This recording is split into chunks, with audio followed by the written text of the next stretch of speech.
Okay, everybody, so today we're going to continue discussing humanism. We're going to get into some kind of practical applications of it and how this whole Renaissance thing was working, kind of from this academic level, and then how it would work its way into the practical. So, one of the big things about humanism that would develop was what was known as civic humanism. Now, what's interesting is that Petrarch really pushed forth the ideas of humanism. It was getting you to think, getting you to feel. However, he was really about being an individual, okay? He wasn't a big fan of the community. He felt that people could only really do work by themselves.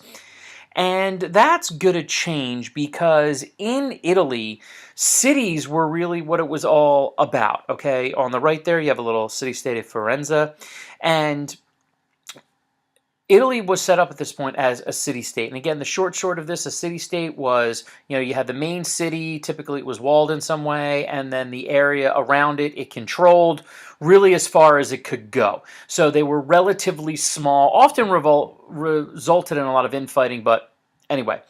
So since cities become very important, the focus was that how can I rise up in my city, which is what many people wanted to do. And in the end, the way to rise up the social ladder was to actually do things for the city and be involved with the city in a positive manner. And a guy that really pushed this forth was a man by the name of Leonardo Bruni.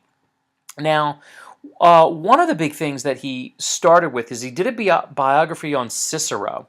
And in doing so, he was trying to show that literary writings could be influential in civic and political life. All right, and what he also decides to do is he gets a lot out of Cicero, but then he wanted to know, well, what comes before Cicero? And so he started studying a lot of Greek, and then he got into Plato and Euripides and Sophocles and Thucydides. And this was really important because none of these works were religious. And again, a lot of the works by, say, guys like Thomas Aquinas or St. Augustine, they did bring in some of like Greek and Roman learning, but they were still focused on religion. In this case, we want to look at these different things, whether it's from a philosophical angle or whether it's from a historical angle. And what Leonardo Bruni pushes forth is that the idea is that one becomes mature through participating in the life of the state. And in order to properly participate in the life of the state, you need to have an education. Okay.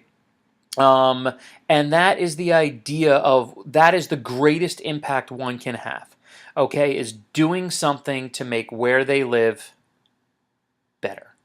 And by being educated, you can figure out what is the best way for you to do that. To give you an idea of how important this is, or he is buried here in the Church of Santa Croce in Florence. All right, you see very detail, of his sarcophagus here. And he's actually buried next to Michelangelo, Machiavelli, and Galileo. So that should give you an idea of his overall importance in this society.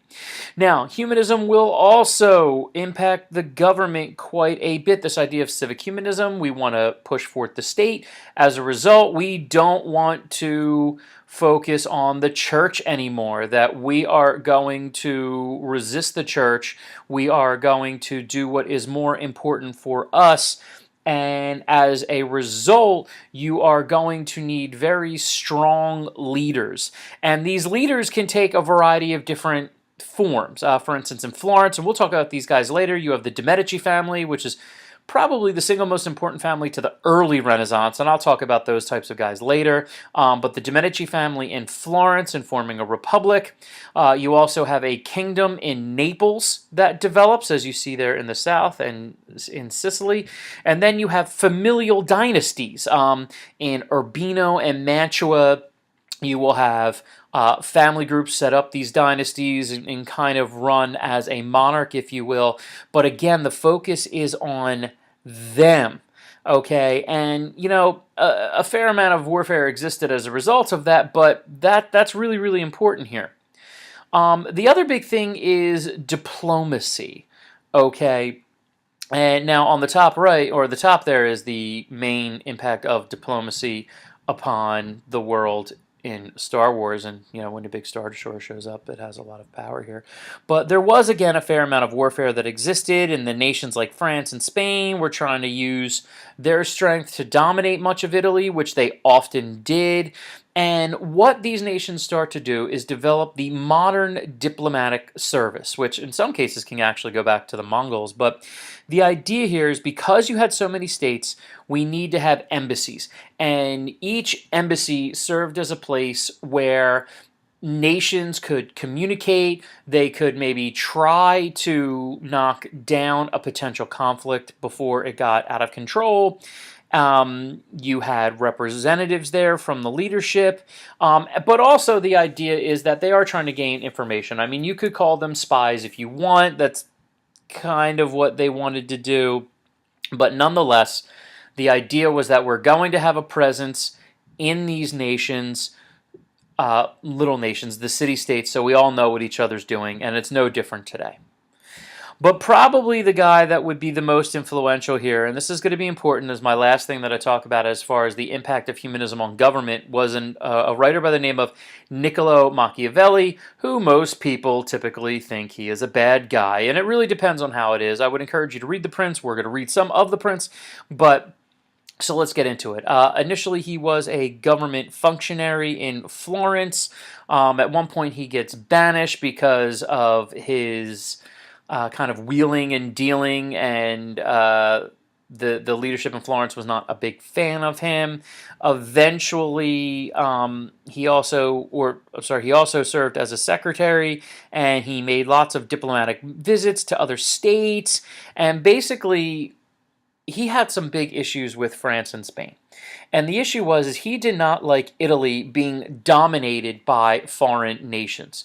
And so he decided to write a book that he felt would be a guide to a ruler to truly have success. Okay, and what type of ruler could keep Italy from being dominated by these foreign countries? And what comes out of it is The Prince. And basically, he tries to answer four major questions here. How does someone obtain power? Once you obtain power, how do you hold on to power? What do rulers need, basically, to keep power? And how do we keep order within our city-state? So those are the four big ideas that float around in The Prince. And what are the major conclusions? Okay, one, that you need to focus on realism. You can't try to focus on conjecture. You can't get too emotional about things, believe it or not. That you need to focus on the real problems of the day and real concrete solutions. So I think you could say a positive of this is the idea of that there's a practicality involved in what these guys are trying to do. Secondly, he basically says that human nature is bad, and this is what rulers need to understand. For of men, one can in general say this: they are ungrateful, fickle, deceptive, and deceiving, avoiders of danger, and eager to gain. His big idea here is that they're not, okay? And you can actually manipulate them, as you see the meme on the right there, but humans aren't good.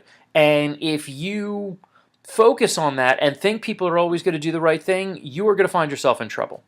We're going to read this. The big question what comes up is should one be loved or feared? And his big idea is no, fear. Okay, people don't cross something that they're scared of. People betray love all the time. And we'll get that into a little bit of reading. And that's why a lot of people are like, man, this guy's getting rough, right? All humans are bad.